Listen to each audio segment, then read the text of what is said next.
Peter Pan, Chapter 16 The Return Home. By 3 bells that morning they were all stirring their stumps, for there was a big sea running, and Toodles, the bo'sun, was among them, with the rope's end in his hand and chewing tobacco.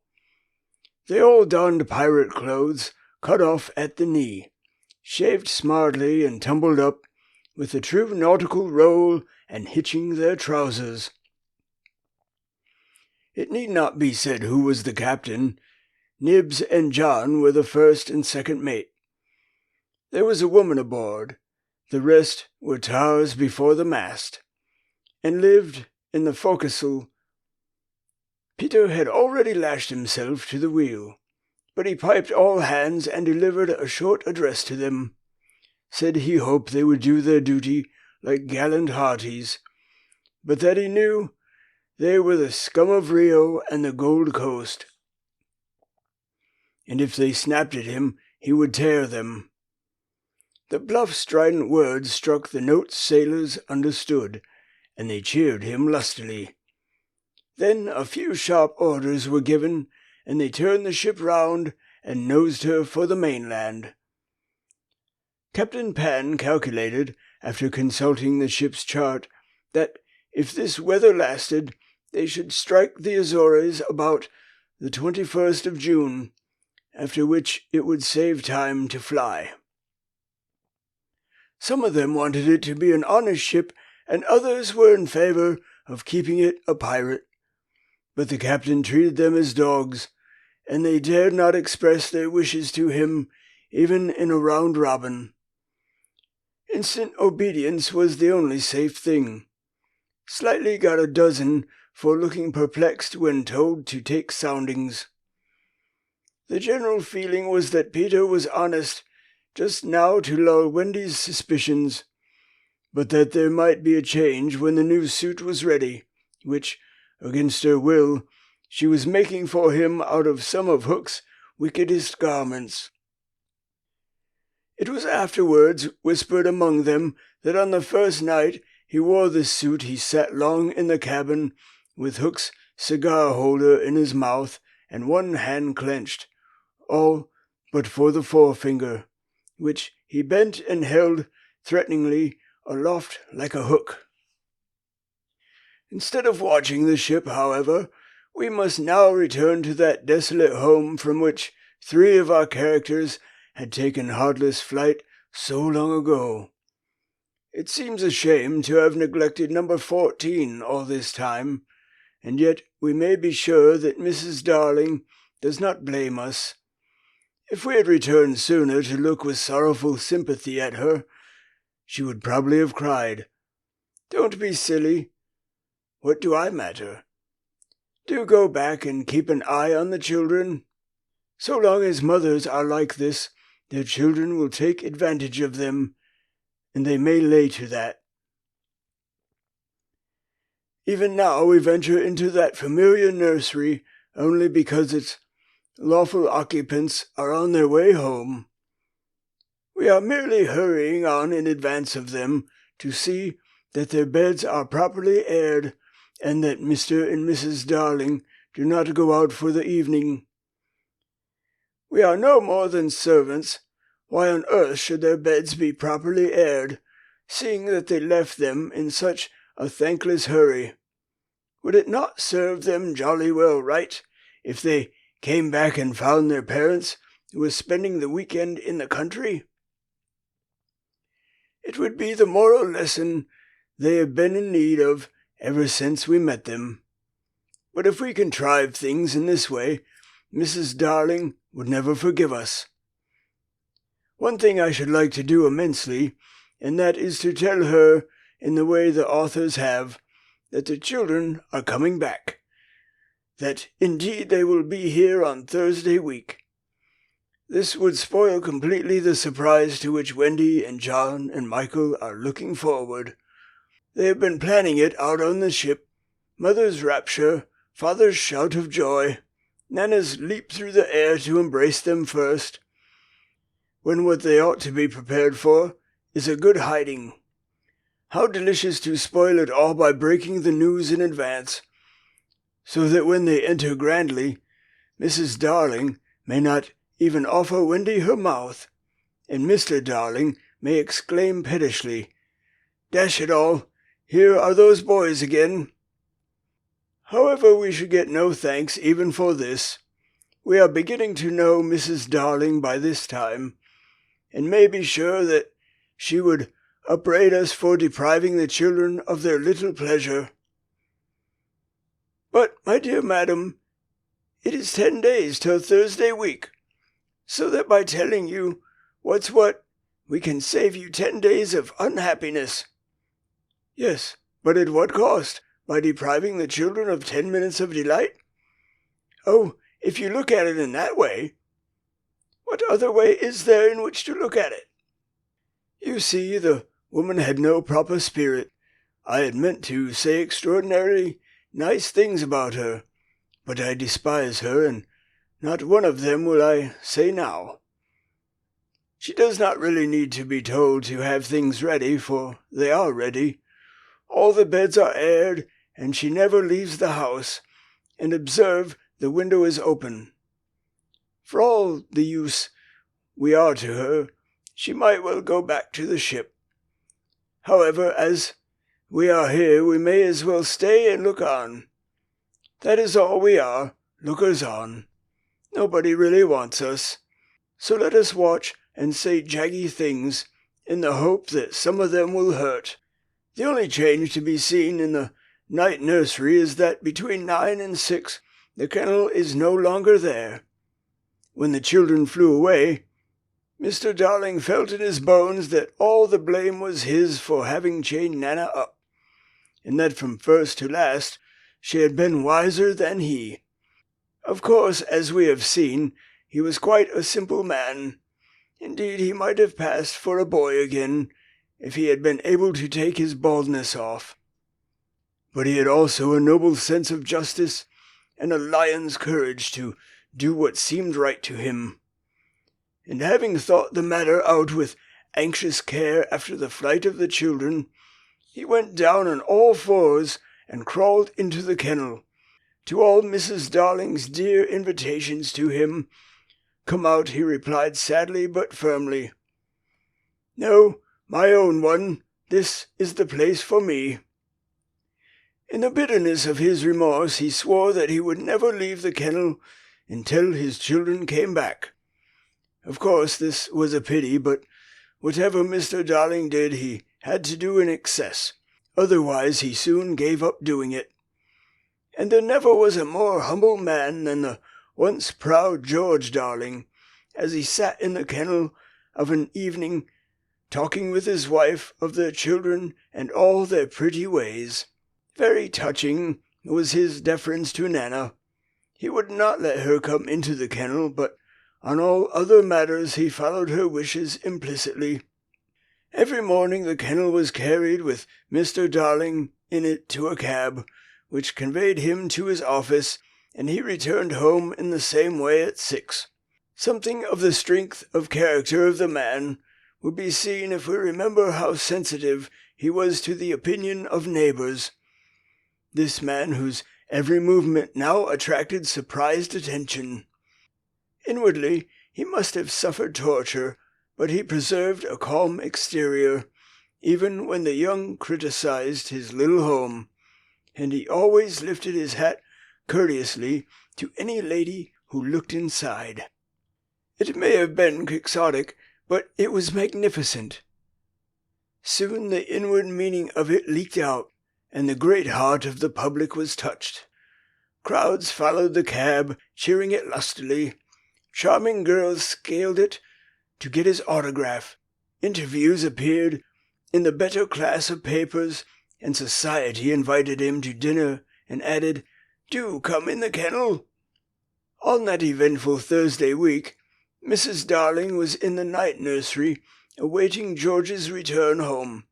A very sad-eyed woman, now that we look at her closely, and remember the gaiety of her in the old days, all gone now just because she has lost her babes. I find I won't be able to say nasty things about her after all. If she was too fond of her rubbishy children, she couldn't help it. Look at her in the chair, where she has fallen asleep. The corner of her mouth, where one looks first, is almost withered up. Her hand moves restlessly on her breast as if she had a pain there. Some like Peter best, and some like Wendy best. But I like her best. Suppose, to make her happy, we whisper to her in her sleep that the brats are coming back. They are really within 2 miles of the window now, and flying strong. But all we need whisper is that they are on their way. Let's. It is a pity we did it, for she has started up, calling their names, and there is no one in the room but Nana. Oh, Nana, I dreamt my dear ones had come back. Nana had filmy eyes, but all she could do was put her paw gently on her mistress's lap, and they were sitting together thus when the kennel was brought back. As Mr. Darling put his head out to kiss his wife, we see that his face is more worn than of yore, but has a softer expression. He gave his hat to Liza, who took it scornfully, for she had no imagination, and was quite incapable of understanding the motives of such a man. Outside, the crowd who had accompanied the cab home was still cheering, and he was naturally not unmoved. "Listen to them," he said. "It is very gratifying." "Lots of little boys," sneered Liza. "There were several adults today," he assured her with a faint flush, but when she tossed her head, he had not a word of reproof for her. Social success had not spoiled him. It had made him sweeter. For some time he sat with his head out of the kennel, talking with Mrs. Darling of this success, and pressing her hand reassuringly when she said she hoped his head would not be turned by it. "But if I had been a weak man," he said. "Good heavens, if I had been a weak man!" "And George," she said timidly, "you are as full of remorse as ever, aren't you?" "Full of remorse as ever, dearest. See my punishment, living in a kennel." "But it is punishment, isn't it, George? You are sure you are not enjoying it?" "My love!" You may be sure she begged his pardon, and then, feeling drowsy, he curled round in the kennel. "Won't you play me to sleep?" he asked. "On the nursery piano?" And as she was crossing to the day nursery, he nodded thoughtlessly and shut the window. "I feel a draught." "Oh, George, never ask me to do that. The window must always be left open for them. Always, always." Now it was his turn to beg her pardon, and she went into the day nursery and played, and soon he was asleep, and while he slept, Wendy and John and Michael flew into the room. Oh no, we have written it so because that was the charming arrangement planned by them before we left the ship, but something must have happened since then, for it is not they who have flown in. It is Peter and Tinker Bell. Peter's first words tell all. "Quick, Tink," he whispered. "Close the window. Bar it. That's right. Now you and I must get away by the door, and when Wendy comes, she will think her mother has barred her out, and she will have to go back with me." Now I understand what had hitherto puzzled me. Why, when Peter had exterminated the pirates, he did not return to the island and leave Tink to escort the children to the mainland. This trick had been in his head all the time. Instead of feeling that he was behaving badly, he danced with glee. Then he peeped into the day nursery to see who was playing. He whispered to Tink, "It's Wendy's mother. She is a pretty lady, but not so pretty as my mother. Her mouth is full of thimbles, but not so full as my mother's was." Of course, he knew nothing whatever about his mother, but he sometimes bragged about her. He did not know the tune, which was Home Sweet Home, but he knew it was saying, "Come back, Wendy, Wendy, Wendy," and he cried exultantly, "You will never see Wendy again, lady, for the window is barred."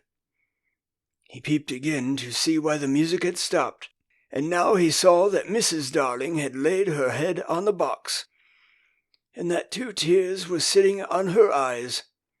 "She wants me to unbar the window," thought Peter, "but I won't, not I." He peeped again, and the tears were still there, or another 2 had taken their place. "She's awfully fond of Wendy," he said to himself. He was angry with her now for not seeing why she could not have Wendy. The reason was simple. "I'm fond of her too. We can't both have her, lady." But the lady would not make the best of it, and he was unhappy. He ceased to look at her, but even when she would not let go of him, he skipped about and made funny faces, but when he stopped it was just as if she were inside him knocking. "Oh, all right," he said at last, and gulped. Then he unbarred the window.